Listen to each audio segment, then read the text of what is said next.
Session number 5, Increasing Life.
In poverty, God loves you and wants you to live an abundant life. And because God wants you to live an abundant life, you are endowed with creative faculties that they're beyond the scope of the imagination. Now, the fact that very few people have ever learned about these is another thing. You see, we can go right through our educational system and never learn anything about our higher faculties. Napoleon Hill pointed out an educated person is a person who has so developed the faculties of their mind that they can acquire anything they want or its equivalent without violating the rights of others. I did a seminar a number of years ago for 2,000 school teachers. Not one of them could tell me what our intellectual factors were. These are our mental muscles. These are the higher side of our own personality. We are raised to live by using our sensory factors, to go by what we hear, see, smell, taste, and touch. But I've got a couple of little dogs at home that can hear, see, smell, taste, touch. In fact, Archibald MacLeish, the Pulitzer Prize-winning playwright of the play Secret of Freedom, he had a character stand up in his play and say the only thing about a man that is a man is his mind. Everything else you'll find in a pig or a horse. And he was right. We have these higher faculties, and I believe we have a responsibility to develop them. And when we do, then we will realize that we are in charge of the results that we're going to be getting in our life. Let me touch on them. There are 6 of them. You have perception, reason, will, memory, imagination, and intuition. Now let's take them one at a time. Perception. Perception is your point of view. Two people could be looking at exactly the same thing. One seeing something wrong with it, the other seeing something right with it. In a seminar, I frequently hold up my copy of Napoleon Hill's book, Think and Grow Rich. My brother had this bound in leather. On one side, it has the words Think and Grow Rich. On the other side of the book, there's nothing. I'll be standing in front of a person. They're facing me. I'm facing them.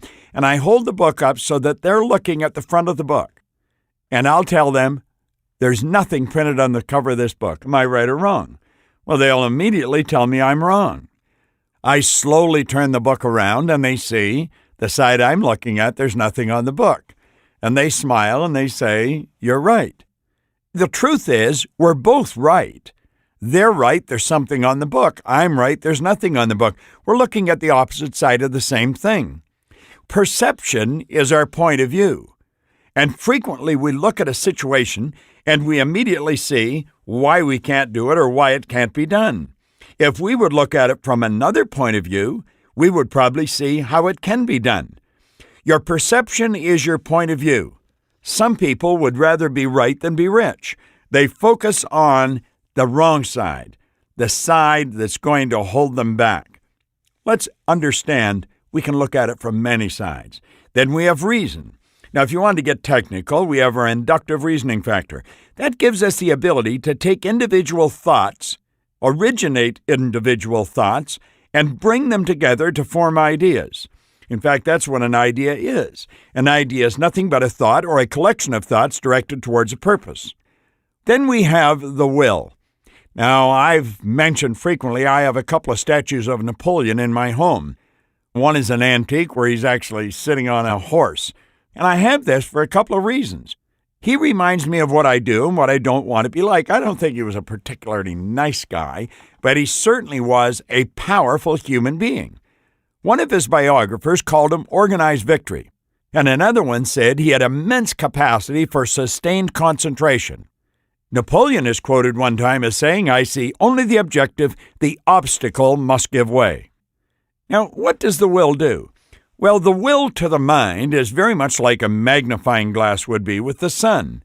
You, as a child, have probably taken a magnifying glass and marshaled the heat of the sun, bring it to a white-hot bead, and burned leaves or burned yourself. You can start a fire with it. See, what are we doing? We're taking the sun, the heat of the sun, and we're bringing it to a white-hot bead. We're marshaling that power and focusing it. Well, that's exactly what the will do with the mind. You concentrate, you hold one idea on the screen of the mind, and the power that's flowing into your consciousness then is zeroed in on one point. That's how we concentrate. In fact, concentration is done with the will. Now, the more you concentrate, the more you increase amplitude of vibration, so your thoughts become stronger. We know that the people that concentrate on what they're doing are generally the ones who get the best job done. Then we have memory. Most people are operating with the idea they have a poor memory. They don't have a poor memory. They have a perfect memory. It's probably weak. If I put my left arm in a sling and I left it there, and my right arm I took and I lift heavy weights with it for, let's say, a period of time every day, pretty soon my left arm would be rendered useless, and my right arm would develop very powerful muscles. Well, it's exactly the same with the mind. If we exercise the mind, it becomes very strong. And if we don't, it becomes lethargic. It's often been said, anything we don't use, we lose. But there's no such thing as a bad memory. Memory is developed through association. Not just association, but ridiculous association. One of the best books I've ever read on memory is The Memory Book by Harry Lorraine and Jerry Lucas. It's an old book, but understand this. The same technique is used to develop the memory now as it was years ago. Like how to remember names, how to remember places, numbers. And understand this, you have a perfect memory. All you have to do is strengthen it. Then you have imagination.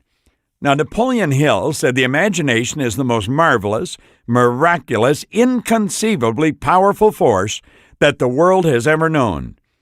Everyone has a marvelous imagination. Unfortunately, at a very early age, we get it put in a box or get a lid put on it. Think for a moment of a little child.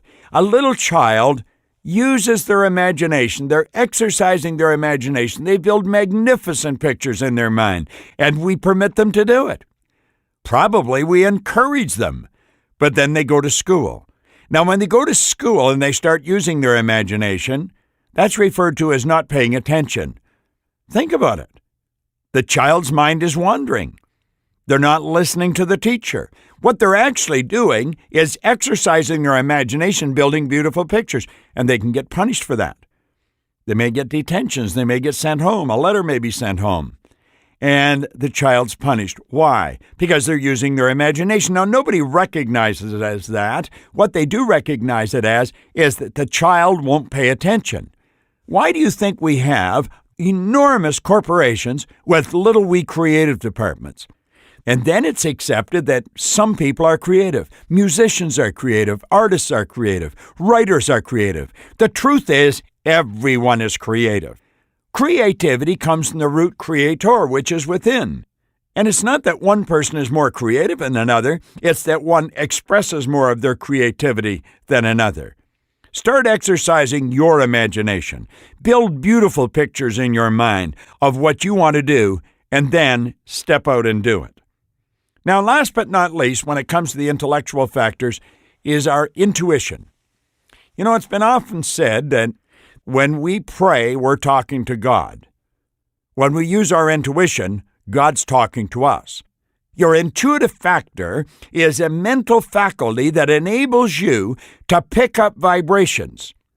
When you ask a question, the answer's here. You couldn't have a question without an answer. It's the opposite side of the same thing.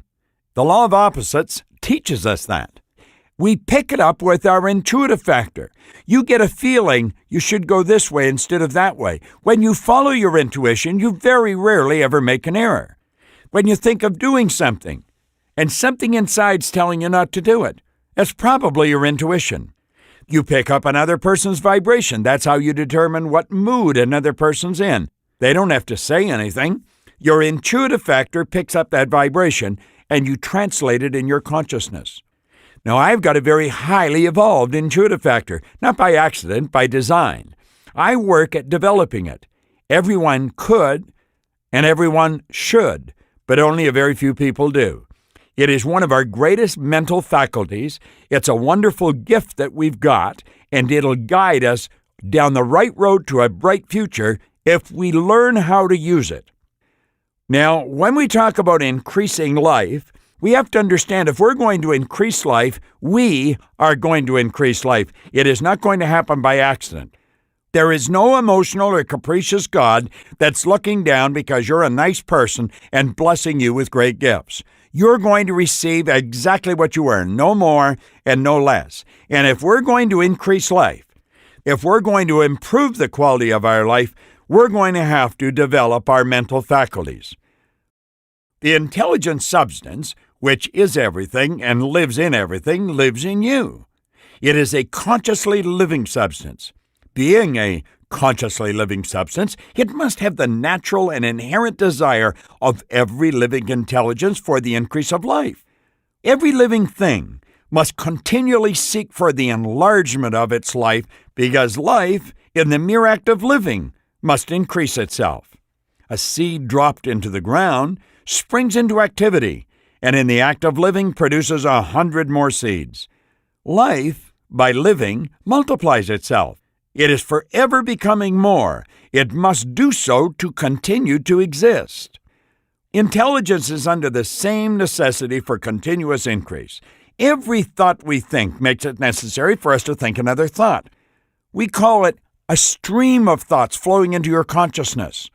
Let's realize if a negative thought flows into our mind, just let it go. There's another thought following. Make it a positive one. Consciousness is continually expanding. Every fact we learn leads to the learning of another fact. Knowledge is continually increasing.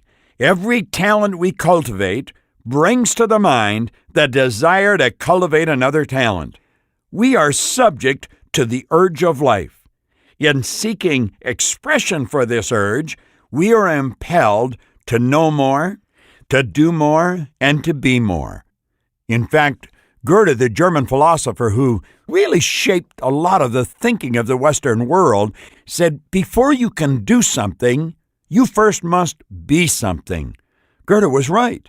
It starts inside, not outside. And most people are scrambling around trying to change things outside. They're trying to change their bank account. What they have to change is their perception of what money is. They have to change their perception of who they are. And then they have to understand the science of getting rich. Nothing complicated about it. It's rather simple.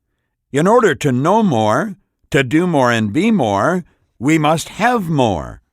We must have things to use because we learn and do and become only by using things. We must get rich so that we can live more. The desire for riches is simply the capacity for a larger life seeking fulfillment. Every desire is the effort of an unexpressed possibility to come into action. It is a power seeking to manifest that which causes desire, that which makes you want more money. It's the same thing which makes the plant grow. It is life seeking fuller expression. Think of the number of people that sit around every day building castles in their mind, never understanding that if they can see it in their mind, they can hold it in their hand. And so they wander around just idle daydreamers, and then when they're not daydreaming, they're usually complaining about the life that they're living. It never enters their mind that there's a power within them that is seeking expression, and that's what's causing these beautiful dreams to move into their consciousness. I wonder if they ever think, where do these dreams come from? They come from the center of their being. They come from inside. Wattles continues saying the one living substance must be subject to this law for all of life. It is permeated with the desire to live more. That is why it's under the necessity of creating things, because this substance desires to live more in you. It wants you to have all the things you can use. It is the desire of God that you should get rich. He wants you to get rich because he can express himself better through you if you have plenty of things to use in giving them expression. He can live more in you if you have the unlimited command of all the means of life. Now think for a moment. If you're an instrument of God, if you're here to carry out God's wishes, what are God's wishes? God's wishes are greater life. Why do you think you have these desires, these dreams? Where do you think this energy to do more comes from? And most people, because they've got such low self-esteem, such a distorted image of themselves, they suppress those dreams, never understanding that they could have them. We've all got the same potential. It's what we do with it that's going to make the difference. Well, one person is standing on a corner and watches a beautiful automobile pull up in front of them, and they dream, wouldn't it be nice to have one of those? And then immediately cancels the thought by saying, but I can't. You got to understand that they originated that too. They created the idea that they couldn't. Another person is using exactly the same mental faculty, and they're going to buy the whole dealership. Wattles points out the universe desires you to have everything you want to have. Nature is friendly to your plans. Everything is naturally for you. Make up your mind that this is true. It is essential, however, that your purpose should harmonize with the purpose that is in everything. Well, what is the purpose that is in everything? It's greater life, more expression, a fuller expansion. Spirit's always for expansion and fuller expression. You must want real life, not mere pleasure or sensual gratification. Life is a performance of function, and the individual really lives only when he performs without excess of every function, physical, mental, and spiritual, of which he is capable. You do not want to get rich in order to live swinishly for the gratification of animal desires. That's not life. But the performance of every physical function is a part of life. And no one lives completely who denies the impulses of the body a normal and healthful expression. You do not want to get rich solely to enjoy mental pleasures, to get knowledge, to gratify ambition, to outshine others, or to be famous. All these are a legitimate part of life. However, the person who only lives for the pleasures of the intellect alone will only have a partial life. He will never be satisfied with his lot. You do not want to get rich solely for the good of others, nor do you wish to lose yourself for the salvation of humanity, or to only experience the joys of philanthropy and sacrifice. The joys of the soul are only a part of life. They are no better or nobler than any other part. You want to get rich so that you can eat, drink, and be merry when it is time to do these things. You want to get rich so that you may surround yourself with beautiful things, see distant lands, feed your mind, and develop your intellect. You want to be rich so that you may love people, do kind things, and be able to play a good part in helping the world to find truth. But remember that extreme altruism is no better or nobler than extreme selfishness. Both are mistakes. If you will follow the feeling that you've got within, you're going to want to do everything you're doing greater and grander. Runners want to run faster. Jumpers want to jump higher. Salespeople want to sell more. This is the normal part of their true self wanting to be expressed through them. Get rid of the idea that God wants you to sacrifice yourself for others, that you can secure His favor by doing so. God requires nothing of the kind. I hear time and time again in seminars where people will come up to me and they'll say, well, I'm not really interested in getting rich. I just want to help other people. Well, Wattles suggests if you want to do that, get rich first, because the good that you can do for other people is confined to your own physical presence if you haven't got any money. What God wants is that you should make the most of yourself for yourself and for others. And you can help others more by making the most of yourself than in any other way. It's only by developing everything you've got within you that you're going to do whatever you're doing better. Wattles points out that you can make the most of yourself only by getting rich. Thus, it is right and praiseworthy that you should give your first and best thought to the work of acquiring wealth. Remember, however, that the desire of substance is for all. Its movements must be for more life to all. It cannot be made to work for less life to any, because it is seeking riches and life in everything and in everyone. The intelligent substance will make things for you, but it will not take things away from someone else and give them to you. You must get rid of the thought of competition. You are to create, not to compete for what is already created. You do not have to take anything away from anyone else. You do not have to drive sharp bargains. You do not have to cheat or to take advantage. You do not need to let any person work for you for less than he earns. I want you to imagine that you're sitting down at a table and there's a pie put in front of you. And someone cuts the pie. First, they may cut it in 4 pieces and then in 8 pieces. And there's 8 people sitting at the table. And you take your piece of pie. Now, you happen to like this pie, so you think, I'd like a little more pie. For you to get more pie, someone's going to have less. Do you know that's how business operates? They treat the marketplace like a pie, and they've got their piece of the pie. And they honestly believe if they're going to get more, they're going to have to compete with the business down the street or someone else in that marketplace. And for them to get more, someone has to get less. That's not accurate. Do you know that you and I have the ability to make a bigger pie? And then if we want a bigger piece, just cut a bigger piece from the bigger pie. And anyone else that wants more can have it. That's just the way it works. It always has and it always will work that way. We're creative beings. You do not have to covet the property of others or to look at it with wishful eyes. No one has anything of which you cannot have the same. And you can have it without taking what he has away from him. You are to become a creator, not a competitor. Emerson wrote about this in his essay on self-reliance. He said that there will come a time in every person's unfoldment when they'll realize that envy is ignorance and imitation is suicide. If I look at what you've got and I envy you, What I'm really saying is, I don't understand that you took your God-given faculties, you built a concept in your mind, and you created the good that you've got. I too have those faculties. I'm drawing on the same power. I can create the same thing. He said envy's ignorance, and then he pointed out that imitation was suicide. There's one thing that I cannot be like, and that's you or anyone else. I wrote a book, Born Rich, and in the book there's a poem. It was by a man named Wood. It's called The One and Only You.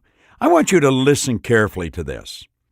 He said, every single blade of grass and every flake of snow is just a wee bit different. There's no two alike, you know. From something small like grains of sand to each gigantic star, each one was made with this in mind to be just what they are. How foolish then to imitate, and how useless to pretend, when each one of us comes from a mind whose ideas never end. Well, he said, you are to become a creator, not a competitor. You will become a creator by employing the higher faculties with which you have been endowed. Perception, reason, will, memory, imagination, and intuition. No other form of life was given these creative faculties. You're going to get what you want, but in such a way that when you get it, every other person will have more than he has now. You know, that's a nice idea.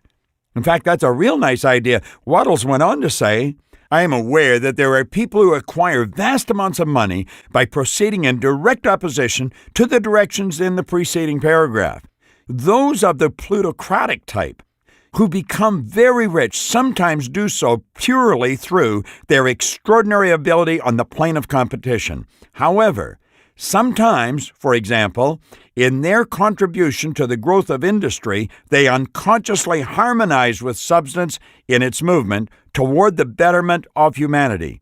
Rockefeller, Carnegie, Morgan have all had or have all been the unconscious agents of the supreme power in the necessary work of systemizing and organizing productive industry. Their work has contributed immensely toward increased life for all. They helped to organize production and were soon succeeded by the agents of the multitude who organized the machinery of distribution. The multimillionaires are like the monster reptiles of prehistoric eras. They play a necessary part in the evolutionary process, but the same power which produced them will dispose of them. And it is well to bear in mind that they have never been really rich. A record of the private lives of most of this class will show that they have really been the most abject and wretched of the poor. Riches secured on the competitive plane are never satisfactory and permanent. They are yours today and another's tomorrow. Remember, if you're to become rich in a scientific and certain way, you must rise entirely out of the competitive thought. You must never think for a moment that the supply is limited. You drop into the competitive mind the moment you begin to think that all the money is being cornered and controlled by bankers and others, and that you must exert yourself to get the laws passed to stop this process. Your power to cause creation will temporarily disappear. And what is worse, you will probably arrest the creative movements you've already instituted. Know that there are countless millions of dollars worth of undiscovered gold in the mountains of the earth. Know that if there were not, more would be created from the thinking substance to supply your needs. Know that the money you need will come, even if it is necessary for 1,000 people to be led to the discovery of new gold mines tomorrow. Never look at the visible supply. Always look at the limitless riches in the formless substance and know that they are coming to you as fast as you can receive and use them. Nobody by cornering the visible supply can prevent you from getting what is yours. You know, that is an absolutely beautiful thought. If you can realize that there is just an infinite storehouse of all the good that anyone would want. and that as you hold the images in your mind, you instantly set up an attractive force. That is what the Secret movie is all about. That's what Rhonda Byrne saw in her mind. That's what caused her to want to make the movie, to share this beautiful concept with the rest of the world. Never allow yourself to think for an instant that all the best building spots will be taken before you get ready to build your house. Never worry about the trusts and combines and get anxious for fear that they will soon come to own the whole earth. Never get afraid that you will lose what you want because some other person beats you to it. That cannot possibly happen. You are not seeking anything that is possessed by anybody else. You are causing what you want to be created from the formless substance, and the supply is limitless. Understand that you can think, that you can create, that you have these higher faculties, that you've got a marvelous imagination. Then take the words of Wallace Wattles and read them and think about them and memorize them. There is a thinking stuff from which all things are made, and which, in its original state, permeates, penetrates, and fills the inner spaces of the universe. A thought in this substance produces a thing that is imaged by the thought. You can form things in your thought, and by impressing your thought upon formless substance, you can cause the thing you think about to be created. Just let me share that last line with you again. You can form things in your thought, and by impressing your thought upon formless substance, can cause the thing you think about to be created.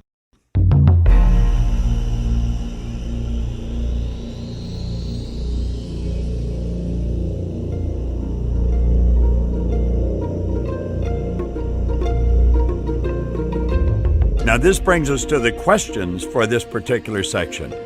Here's the first one. Prove that God wants you to get rich, and tell why. That'll keep you thinking for a few minutes. Don't pass it off. Actually work on it. Number 2, why is it essential that your purpose should harmonize with the purpose of the supreme power? What is the purpose of the supreme power?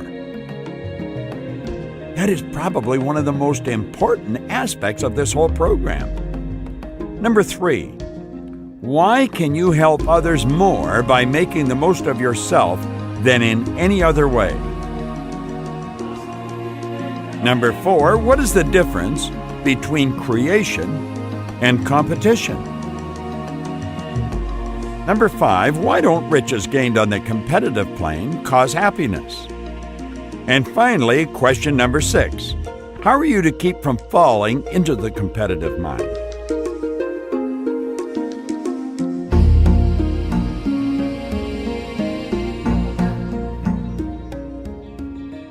And now this brings us to the exercise for the section on increasing life. We're suggesting that you prepare an affirmation that will firmly plant this concept of creation in the garden of your subconscious mind. Really ask yourself, what is this?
Word.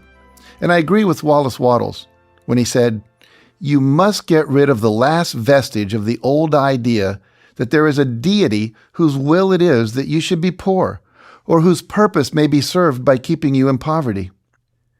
I believe God loves you and wants you to live a better life, an abundant life. The intelligent substance, which is everything and lives in everything, lives in you. It is a conscious living substance, and being consciously alive, it has the inherent desire that every living intelligence increase its own life. Every living thing must continually seek for the enlargement of its life. We're designed that way.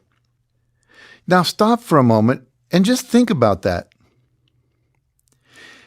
If you understand what I've just summarized, I would think a wonderful feeling has just come over you, for you've just become aware that your very essence is programmed only for growth, only for abundance, and in all areas of your life. All you have to do is choose to stay tuned into that idea and continue to spend time with other people who are also tuned into this same idea. And I guarantee you, if you do that, abundance will be yours. As you've seen in The Secret, we truly are magnetized to everything that comes into our lives. And it all starts with our thoughts. You and I are creative beings. You know, the Bible tells us that we are made in the image of the Creator. That means that we're creators too. And we're dealing with an infinite source of supply.